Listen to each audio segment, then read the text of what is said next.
اور پھر وہ اس مقدس ذات کا قرب حاصل کرنے کے لیے بزعمہم ان کے گمان کے مطابق وہ کچھ اعمال گھڑ لیتے ہیں، کچھ اعمال اور افعال بنا لیتے ہیں، اور ان کو اس وجہ سے کرتے ہیں تاکہ وہ اس مقدس ذات کے لیے اپنے آپ کو عاجز بن کے دکھائیں، اپنے آپ کی عاجزی انکساری ظاہر کریں، اور اس سے محبت کو ظاہر کریں کہ ہمیں آپ سے تعلق ہے، محبت ہے، اور اسے ڈرنے کا اظہار کریں کہ ہم آپ سے ڈرتے بھی ہیں، اور اس سے امید بھی رکھیں کہ مشکل میں ہماری مدد کرتا ہے، محتاجگی کو پورا کرتا ہے، حاجت کو پورا کرتا ہے، ضروریات کی چیزیں دیتا ہے۔ یہ سارے جو معبودان باطلہ کو پوجتے ہیں وہ ان کے بارے میں یہی اعتقاد رکھتے ہیں، ہندو ہیں یا کوئی بھی ہیں، وہ مورتیوں کے بارے میں اعتقاد رکھتے ہیں کہ وہ ہمیں مطلب نفع نقصان کے مالک ہیں۔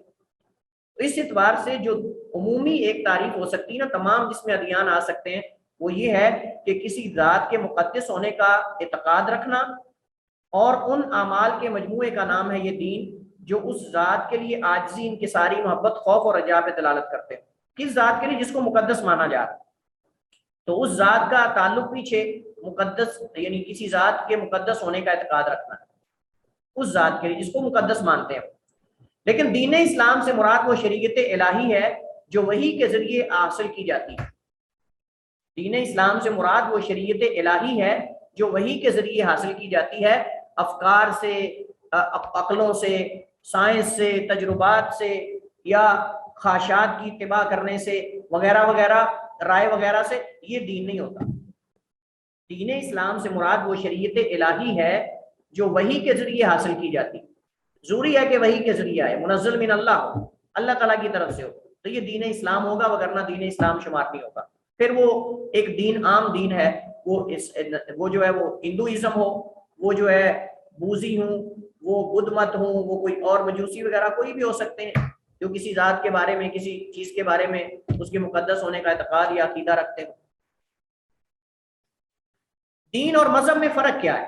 آپ نے اکثر دیکھا ہوگا، ہم نے فقہ کے اندر پڑھا تھا، یہ ابو حنیفہ کا مذہب ہے، یہ شافعی کا مذہب ہے، یہ فلاں کا مذہب ہے، یہ حنفیہ کا مذہب ہے، یہ فلاں کا مذہب ہے۔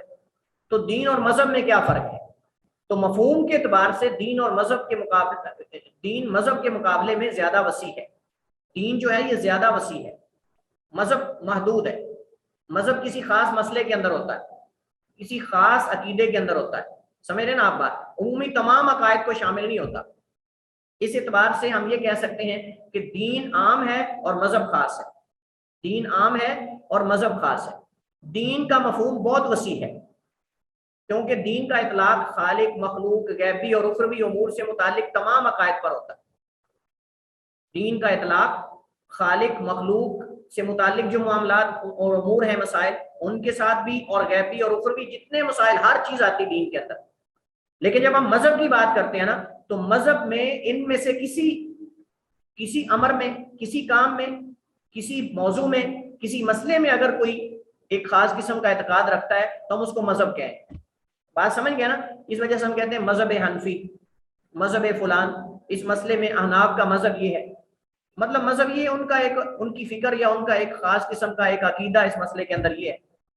تو اس اعتبار سے اگر آپ اس چیز کو سمجھنا چاہیں، مذہب اور دین میں فرق ہو، تو دین کی اصطلاح وسیع ہے، یہ عام ہے، اور جو ہے وہ جو مذہب ہے یہ خاص ہے۔ یہ مثلا دنیاوی معاملات کے متعلق، دنیاوی معاملات، ایسے معاملات کے اندر مذہب ہونا کسی کا جو کہ دنیا سے متعلق ہے، پورے دین سے متعلق نہیں ہے، تو اس اعتبار سے یہ خاص ہے اور وہ عام ہے۔ دین عام ہے اور مذہب خاص ہے۔ اس کی اگر میں آپ کو ایک عام مثال دوں تو مثلا علماء کرام جب مثلا آپ تشریح پڑھتے ہیں الحمدللہ رب العالمین، کہ جی اس کے اندر الف لام استغراق کا ہے، اور وہ جو ہے وہ تمام جنس کے افراد کو شامل کرنے کا فائدہ دیتا ہے، مطلب تمام قسم کی تعریفات۔ پھر کہتے ہیں جی حمد اور شکر میں کیا فرق ہے؟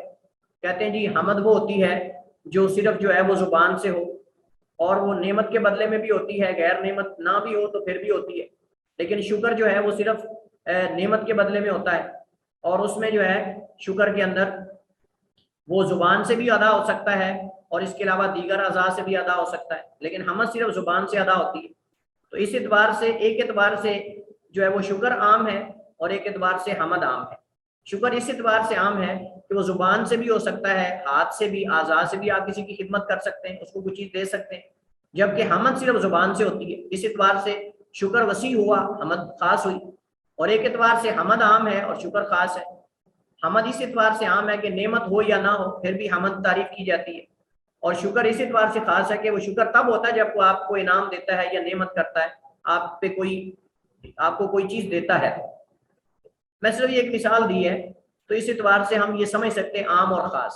اس وجہ سے آپ اکثر کتابوں میں پڑھیں گے وبینہما عموم و خصوص من وجہ، وبینہما عموم و خصوص من وجہ، کہ دونوں کے درمیان ہر ایک اعتبار سے عموم اور خصوص ہے، یعنی ایک اعتبار سے یہ عام ہے، ایک اعتبار سے یہ عام ہے، اور ایک اعتبار سے یہ خاص ہے، ایک اعتبار سے یہ دوسری خاص ہے۔ تو ہم اس اعتبار سے کہہ سکتے ہیں یہاں دین جو ہے وسیع ہے، عام ہے، اور مذہب جو ہے وہ خاص ہے۔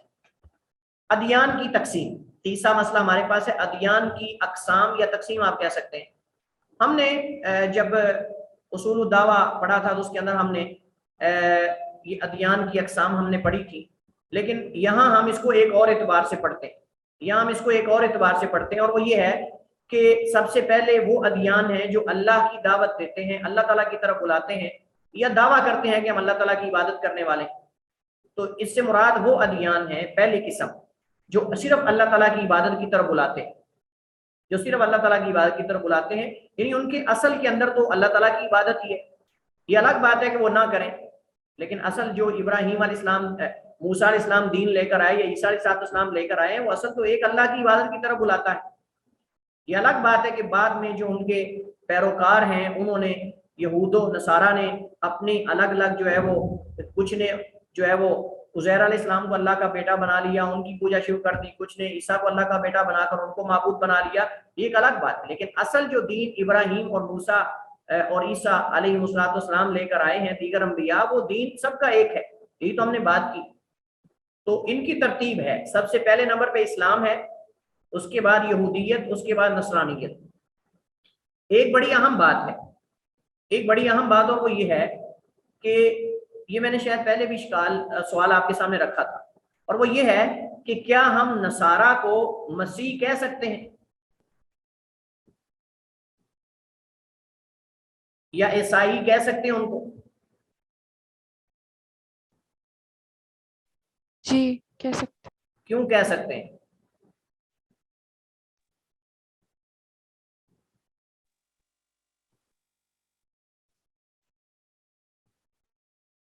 ہاں شاید کیونکہ وہ حضرت عیسیٰ علیہ السلام کو مانتے ہیں کہ خدا ان میں جسم میں ہے، اور تو ان کی جو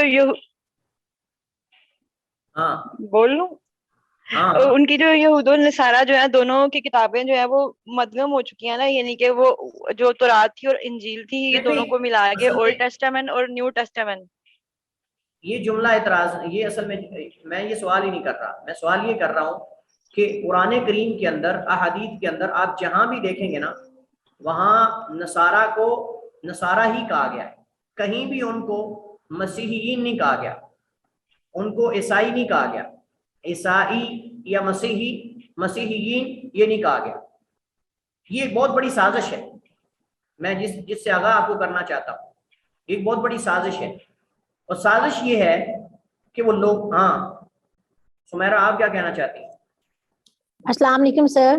وعلیکم السلام ورحمۃ اللہ۔ سر میں نے استاد وارث گل ہے نا، عبد الوارث گل، ان کے ساتھ ایک عیسائی بچی کی تربیت کے سیشنز میں شرکت کی تھی۔ وہ بچی دل سے تو مسلمان ہو چکی ہے لیکن ابھی اس نے کلمہ نہیں پڑھا، تو اس کے اپنے کہنے کے مطابق وہ خود ہی، جو لوگ خود کو عیسائی کہتے ہیں وہ عیسائی نہیں کہلاتے، کیونکہ وہ حضرت عیسیٰ کی تعلیمات کو تو مانتے ہی نہیں ہیں، یہ تو انہوں نے خود سے کریٹ کیا ہوا ہے، وہ خود کو بھی عیسائی نہیں کہتے۔